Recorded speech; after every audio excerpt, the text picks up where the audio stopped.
I've been writing a little program here for the Tablature software. This is a metronome because what I found was when I play the music, it doesn't have good timing. So I decided to go ahead and do something like this and test it out in C++ because it's easier just to do this and then be able to change the code and just compile it in GW than trying to open up Visual Studio and it's just seemed to be a lot faster, and it seems to work pretty well. I can go ahead and call it.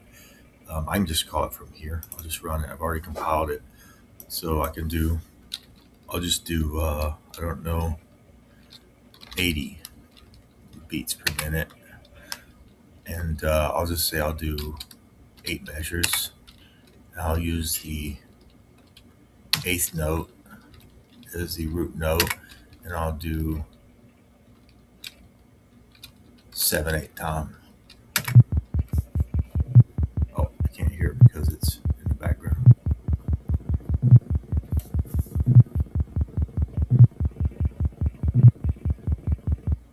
So it works, and I'll try it again just because I didn't have it turned up enough. And I'll just do it. I'll do it again. This time I'll do 60. I'll just do 100, and I'll use the quarter note. And this time I'll do 9 measures. I'll use the quarter note, and I'll say I'll do 3/4 time.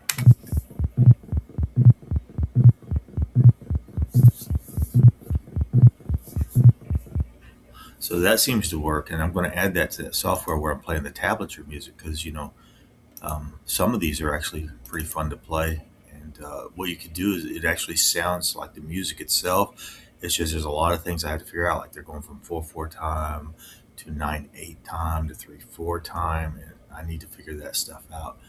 But it takes a lot of research for that. So I'm going to continue with that and see where it goes.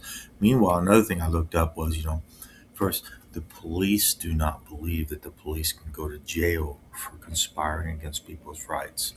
What the police believe is if they let a crime go on for such a long period of time, that they can't be held accountable because the statute of limitations runs out. That's what they believe. They believe if they commit a crime, and then 4 years passes, they can't be held accountable anymore. That's what the police actually believe. But what I've looked up and found out is right here is according to Title 18. That's the one that's going to stick to the police. It's going to hurt for you, but it says the statute of limitations for a federal conspiracy charge is generally 5 years, but the period begins to run from the date of the last overt act committed in furtherance of the conspiracy, not from when the agreement was first made, making it a continuing offense. You made this agreement somewhere around February 18, 2001, because that's when Dale Earnhardt Sr. faked his death on national television. The problem is, what you try to do is say, look, this person, look, but you have not stopped the conspiracy because I'm still sitting here homeless waiting for you to tell the truth. You won't tell the truth. What you want to try to do is you want to try to end it, and I'm still homeless.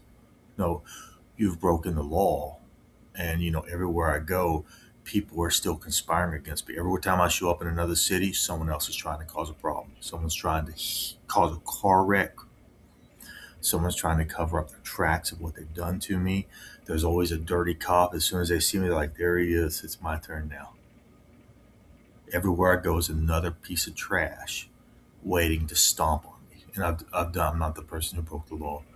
The Carter County Police are the ones who are breaking the law. You're trying to cover up the crimes you police have committed towards me, towards my ex-wife, and many other people.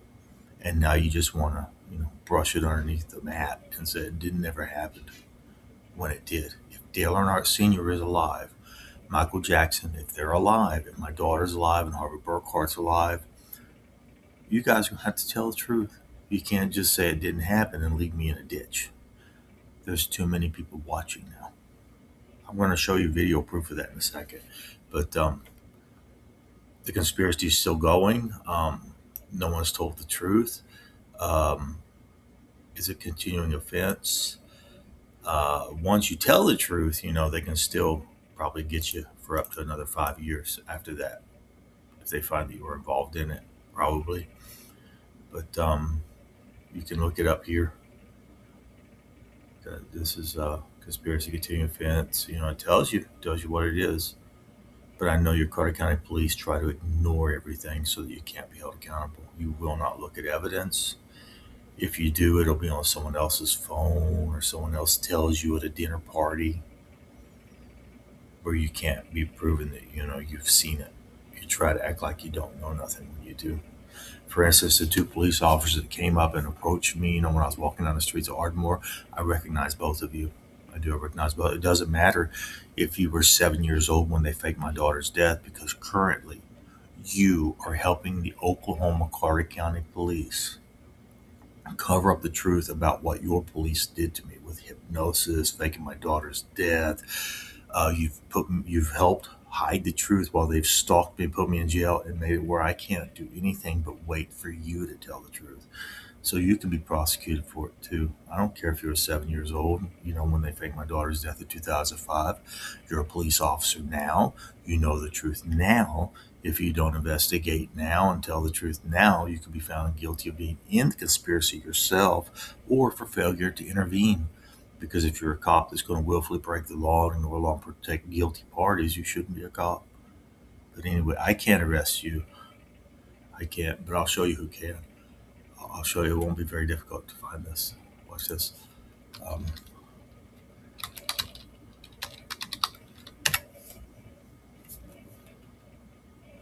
these are the people that arrest cops like you. These are the people that will arrest you for what you've done to me, my ex-wife, and the other people in which you have harmed. Oklahoma Carter County Police.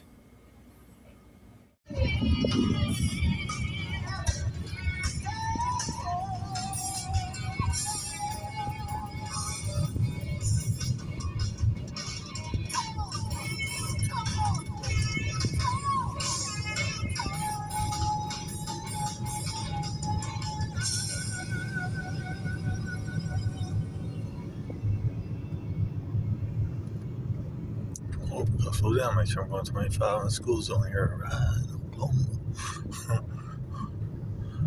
What's it? April. This is Easter Sunday, 2026. Easter Sunday, 2026. There's a religious person today. Change that song. Don't listen to that song. That's a good song.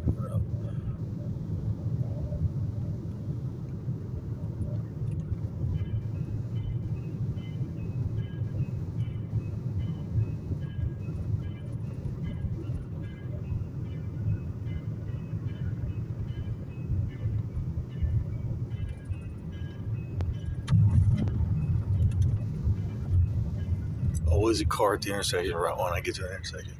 Isn't that crazy? And there's always somebody sitting there watching too. Always somebody. Always isn't that crazy how it goes. Right here in Ryan, Oklahoma, Highway 81. Been driving all the way down that road from from Ringling to here. And right as I get to the intersection, two cars right at Highway 81 right as I get there. How'd they do that? How do people keep doing that stuff to me? Isn't that crazy? How everywhere I go, everyone knows it. And now we're in this, look, they know we're in this silver car that you rented. This is a rental car. And they know who I am in Ryan, Oklahoma. We haven't been here in this rental car. How'd they know who it was as we got to Ryan, Oklahoma in a rental car? How did they know that? Terrell, 9 miles, Bowie, double up, 36. That's the guy that hit Dale Earnhardt, didn't he? He didn't know him in the car. Finished him off. But he faked his death. This thing, Dale Earnhardt was alive. I saw him get. What they said was, me and April were watching the race, February 18, 2001. We were watching it. Me and April, my ex-wife, were watching, and it said he wrecked it. And one day our watcher said, "Is Dale okay?" Like that, and I kept watching. Well, he just kept sitting there, and the race finished, and they won everything. And I said, I'm just going to back my car out of the garage. So I backed my truck out of the garage. I went back in. As soon as I get back in the hallway, they said, he's got the all clear. He's going to take the window net down. And he took the window net down.